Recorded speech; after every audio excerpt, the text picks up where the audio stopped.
দিল্লিতে হারহিম করা ঘটনা, চিত্তরঞ্জন পার্কে বাবা ছেলেকে কুপিয়ে খুনের ঘটনা ঘটল। টাকা পয়সা সংক্রান্ত বিবাদ ঘিরে খুনের অভিযোগ উঠছে প্রতিবেশীর বিরুদ্ধে। ঘটনায় আহত হয়েছেন পরিবারের আরও একজন সদস্য। পুলিশ সূত্রে দাবি, অভিযুক্তকে শনাক্ত করা হলেও সে এখনো পলাতক। দিল্লিতে হারহিম করা খুনের ঘটনা ঘটল চিত্তরঞ্জন পার্কের ঘটনা, যেখানে বাবা এবং ছেলেকে কুপিয়ে খুন করা হয়। টাকা পয়সা সংক্রান্ত বিবাদ এবং সেই বিবাদকে কেন্দ্র করেই খুন করা হয়েছে এমন অভিযোগ উঠছে প্রতিবেশীর বিরুদ্ধে। ঘটনায় আহত হয়েছেন পরিবারের আরও একজন সদস্য এবং পুলিশ সূত্রে যেটা জানা যাচ্ছে যে অভিযুক্তকে শনাক্ত করা গেলেও এখনো অভিযুক্ত পলাতক।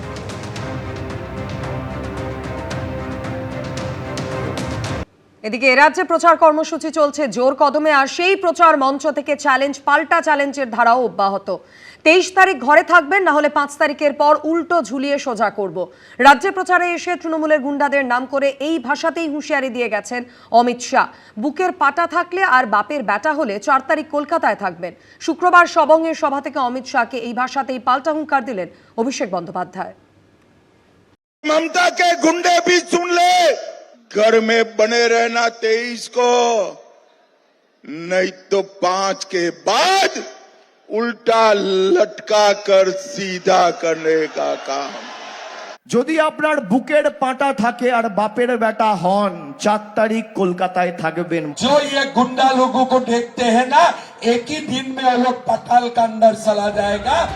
তাপমাত্রার পারদ 40 ছুঁই ছুঁই, আর ভোটমুখী পশ্চিমবঙ্গে হুঁশিয়ারি পাল্টা হুঁশিয়ারি ঘিরে ক্রমশ চড়ছে রাজনীতির পারদ।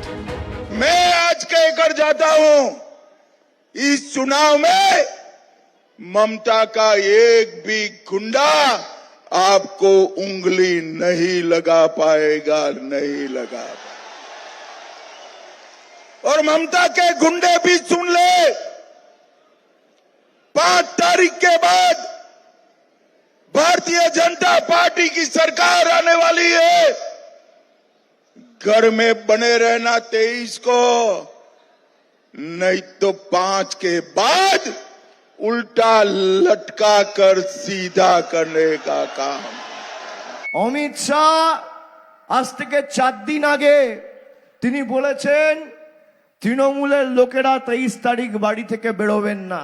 কত বড় গুন্ডা আপনি, আর কত আপনার ক্ষমতা, 4 তারিখ দেখা হবে। মমতা ব্যানার্জি উদার, অভিষেক ব্যানার্জি উদার নয়। আক্রমণ পাল্টা আক্রমণে পিছিয়ে নেই কেউ। প্রথম দফায় এমনি গণতান্ত্রিকভাবে মানুষ মাথা কাঁধ ঘাড় ভেঙে দেবে। আমরা মেরুদণ্ড, কোমর, হাঁটু, হাত, পা যেটুকু অবশিষ্ট থাকবে ভেঙে বলো হরি হরি বল, বহিরাগতদের খাটে তোল বলে বঙ্গোপসাগরে বিসর্জন দিয়ে বাকিগুলোকে ভাষণ দেবো। আপনারা লিখে রাখুন, এবারে ভারতীয় জনতা পার্টি সরকার তৈরি করছে করছে করছে। আমি সব জায়গায় বলি, 16তে 3, 21-এ 77, এবারে 177। এরই মধ্যে আবার অনুব্রত মণ্ডলের গলায় পুরনো সুর।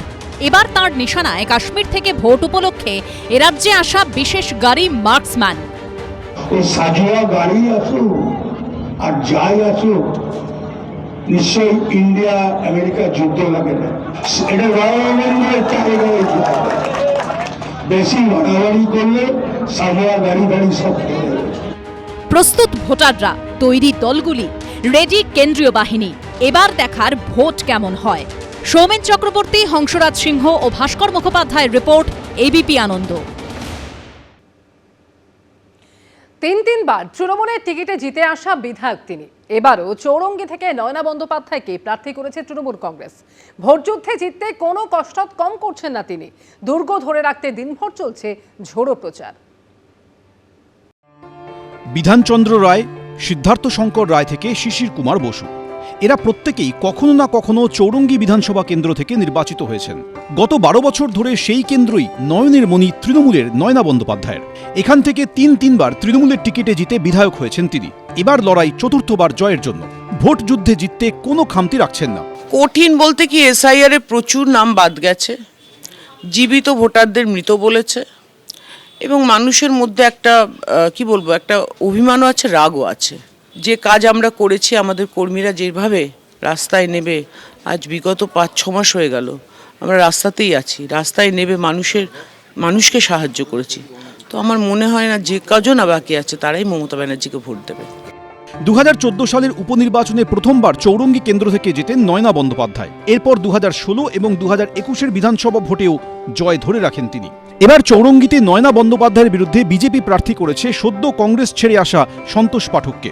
এখানে কংগ্রেসের প্রার্থী হিসেবে লড়ছেন মানস সরকার, আর এই কেন্দ্রে আরসিপিআই প্রার্থী করেছে সঞ্জয় বসুকে। চাপ তো নেই, চাপটাপ কিছু নেই।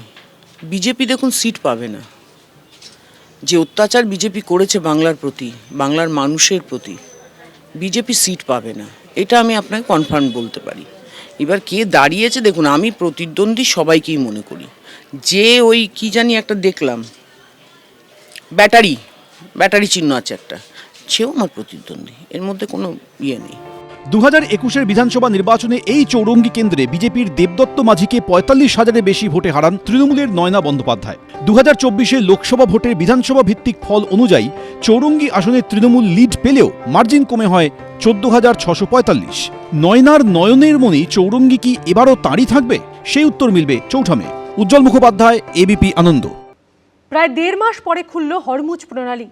আমেরিকার পরে এবার হরমুজ খুলে দিল ইরান। অবশেষে হরমুজ প্রণালী খুলে দিল ইরান। যুদ্ধবিরতি পর্যন্ত জাহাজ চলাচলে ছাড়, লেবাননের সঙ্গে ইসরায়েলি যুদ্ধবিরতি, সমস্ত বাণিজ্যিক জাহাজকে হরমুজে ছাড়।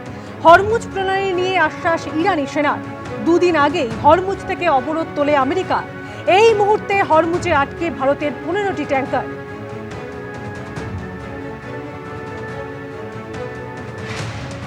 হরমুজ প্রণালী আর কখনো বন্ধ হবে না, সম্মতি দিয়েছে ইরান পোস্ট ডোনাল্ড ট্রাম্পে। বিশ্বের বিরুদ্ধে হরমুজ প্রণালীকে কখনো অস্ত্র হিসাবে ব্যবহার করা হবে না, পোস্ট করে আশ্বাস ডোনাল্ড ট্রাম্পের। রবিবার ইসলামাবাদে ফের শান্তি বৈঠকের ইঙ্গিত ট্রাম্পের।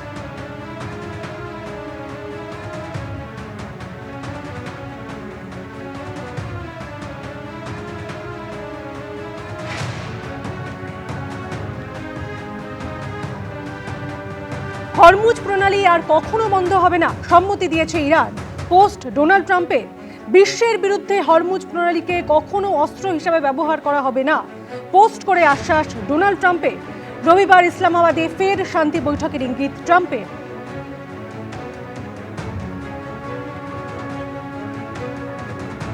ইরান হরমুজ প্রণালী খুলতেই বিশ্বজুড়ে স্বস্তি। ইরান হরমুজ প্রণালী খুলতেই পড়ল তেলের দাম। বিশ্বজুড়ে অপরিশোধিত তেলের দাম কমল 10%। ব্যারেল প্রতি $88 নামল অপরিশোধিত তেলের দাম। ভারতের অপরিশোধিত তেলের প্রায় 50% আসে হরমুজ দিয়ে। শেষ পর্যন্ত হরমুজ প্রণালী খোলায় স্বস্তি ভারতেও।